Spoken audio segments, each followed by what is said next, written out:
What is up, ladies and gentlemen? Welcome back to our YouTube channel, Gentle One TV. So for today's video, another update about EDC, VNC, Kalingap Edo, and Kalingap Rabano. So this video is from Kalingap TV. So it has a title of "Ito na ang kasagutan, hindi inasahan na may matuklasan si Ki Edo, Kalingap Rab latest vlog today." So yun, ladies and gentlemen, before we start, Kalingap TV, support nyo. Also, Kalingap Rab, support nyo rin. And also, Kalingap TV, support nyo rin. So, ladies and gentlemen, without further ado, let's watch this video together. Again, the title of this video, "Ito na ang kasagutan, hindi inasahan na may matuklasan." Parang rhyme yun Si Kalingap Edo, Kalingap Rab latest vlog today. So, ano naman kaya ito, men? Naman natin na palakas na din tong EDC, So again, Kalingap TV, Kalingap Rab, Gentle One TV. Like, comment, share, subscribe. Start. Kumbaga po, gusto ko yung... Again. Kumbaga po, gusto ko yung... Gusto ko po yung... Kumbaga po, gusto ko yung... Kalingap Edo nalungkot sa kanyang nalaman. VNC may ibang gusto. Nako, ba't nalungkot? Well, syempre, kung may malaman ka na may iba siyang gusto, malulungkot ka talaga, Kahit sino naman. Ano naman kaya ito, mga kalingap? Yan What ang is that? sama-sama nating alamin mamaya, mga kalingap. Okay. Isang mapagpalang araw sa inyong lahat, mga kalingap. Sanay hindi nyo po makalimutan na mag-like sa video na ito. Like the video. At paunawa, tapusin muna ang kabuuhan ng video na ito, mga kalingap, at para malaman ang nilalaman nito. Yun, watch till the end daw. At maraming salamat po, mga kalingap, sa pagpatuloy na pagsuporta, lalo na kay Kuya Val Santos Matubang at Kalingap Rab. Of course, the father and son of Kalingap, Val Santos Matubang and Kalingap Rab. Huwag nating kalimutang suportahan din sila, guys. So, yeah. Tuloy. Nalungkot si Kalingap Edo sa kanyang nalaman patungkol sa kung ano ang gusto ni VNC, mga kalingap.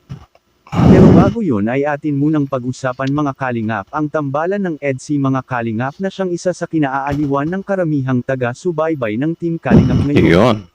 Naging kampante na sana si Kalingap Edo, mga kalingap, dahil isang taon na lang sana si VNC ay mag-18 birthday na ngayong buwan ng September ay gaganapin na nga ang ika-17 birthday ni VNC, mga kalingap, at idinaan nga ni Kalingap Edo Okay, so bata pa pala si Biancy, men?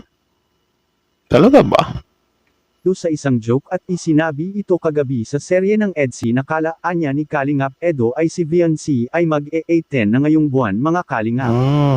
Halatang nagmamadali si Kalingap Edo para sa maging debut ni VNC, mga kalingap, dahil nasa naipagsabi nga ni Kalingap Edo kay VNC na mag-aasawa na anya ito at nagbabaka sakali na si VNC sana ang magiging mapapangasawa nito kung sasagutin man ito kung si VNC ay nasa tamang edad na ito, mga kalingap. So yun pala yun. Siyempre naman, ganyan kaganda. Mahirap pakawalan yan, men. Kahit ako siguro, pupursigihin ko yan. 'Di ba? Mahirap na maunahan ngayon, mahirap to, torpe-torpe. Kaya nga tinanggal ko talaga sa bokabularyo ko yung, di ako magtotorpe-torpe, baka hindi ako makapag-asawa. Ganyan ba? Ang tanong, sasagutin kaya ni VNC si Kalingap Edo?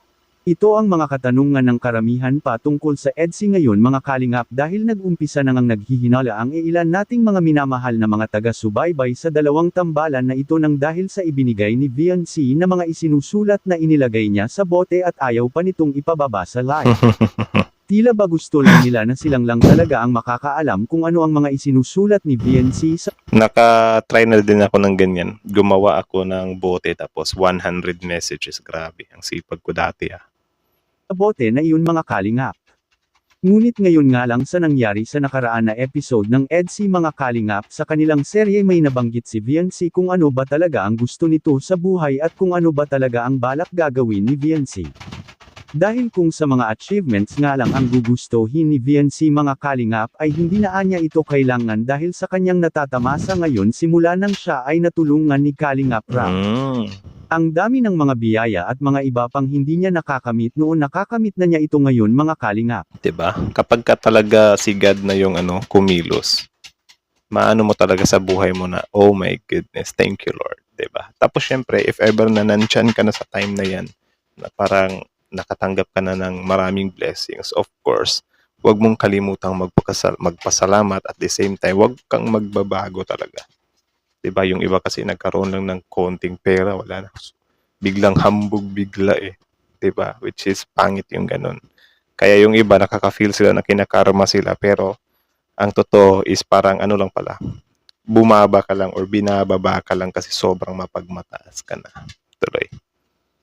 Which is may punto rin naman dito si Kalingap Edo mga Kalingap sa kanyang isinasabi kay VNC. Dahil sa murang edad ni VNC nakatulong na ito sa kanyang magulang at katunayan nga niyan ay siya pa nga ang kauna-unahan na napagawaan ng malaking pabahay ni Kalingap Rab. O nga yan, akala ko nga si Carla yung una do. Ano, si Carla ang unang nagawa ng malaking bahay and then nung kay Biancy na mas malaki. So same lang pala sila. It's just a big family kasi si Biancy. Yun palang malaking achievement na para kay VNC, ang nararating ngayon ni VNC ay hindi pa nararating ng mga ibang dalaga na kasing edad nito mga Kalingap. Maaring masasabi natin na si VNC ay isa na itong millionaire dahil sa pabahay pa lang na nakakamit nito ay milyon na ang halaga mga Kalingap, ngunit may iba pa talagang gusto si VNC at ano naman kaya ito mga Kalingap. Okay, what is that? Makikita po natin sa video. Siyempre po ako gusto ko po. Yung may malaki na po. So, magiging Ano, hindi ko madinig ng maayos. Wait lang ha. Kaya ito mga Kalingap. Makikita po natin sa video. Siyempre po ako gusto ko po. Yung may malaki na po. So, magiging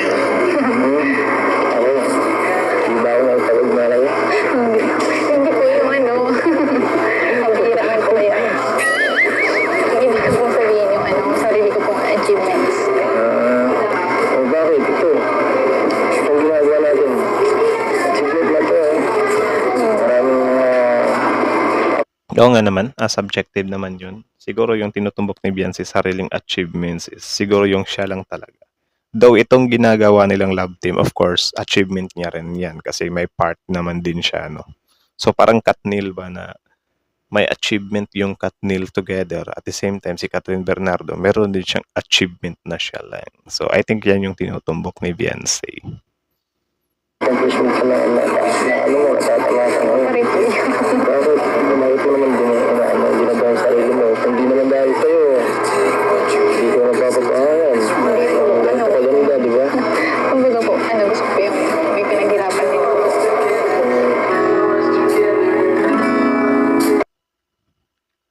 Kaso lang hindi ko gaano dinig yung ano, yung boses nila.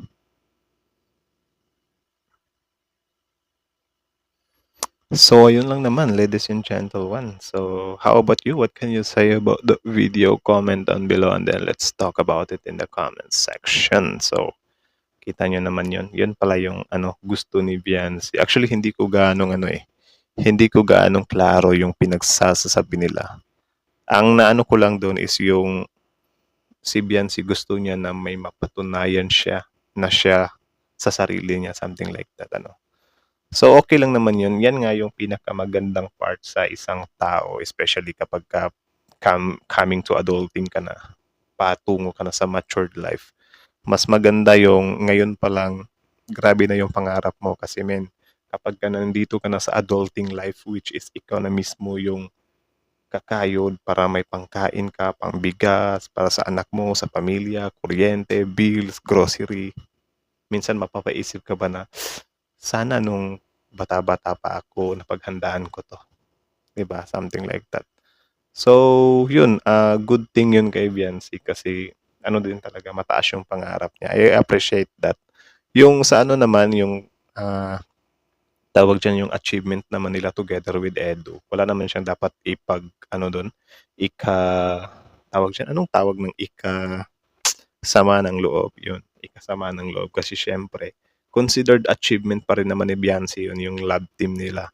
It's just mas gusto din ni Biancy na yung siya mismo ba, may sarili siyang achievement, diba? For example, successful in YouTube channel or nurse or whatsoever, diba? So kung ano talaga yung pinakagusto niyang gawin, which is good yun kasi yun nga, mapangarap ka na tao ba? Diba? Sobrang astig nun. Bihira lang kasi yung mga babaeng ganyan eh. Though hindi ko naman question yung mga babae na ano lang talaga sila, simple lang silang mag-isip, 'di ba? Especially like that, gusto din nila ng family. I respect their din naman. So yun lang naman. Kayo, ano masasabi niyo dun? Comment down below. Pasensya na kayo, nawala ako kay ilong ko, ano siya, sinisipon kasi ako. Yeah, kudos kay Beyonce. Sobrang amazing niya na babae kahit na sobrang ganda niya, sobrang talented niya, sobrang tawag ng pag-arte niya.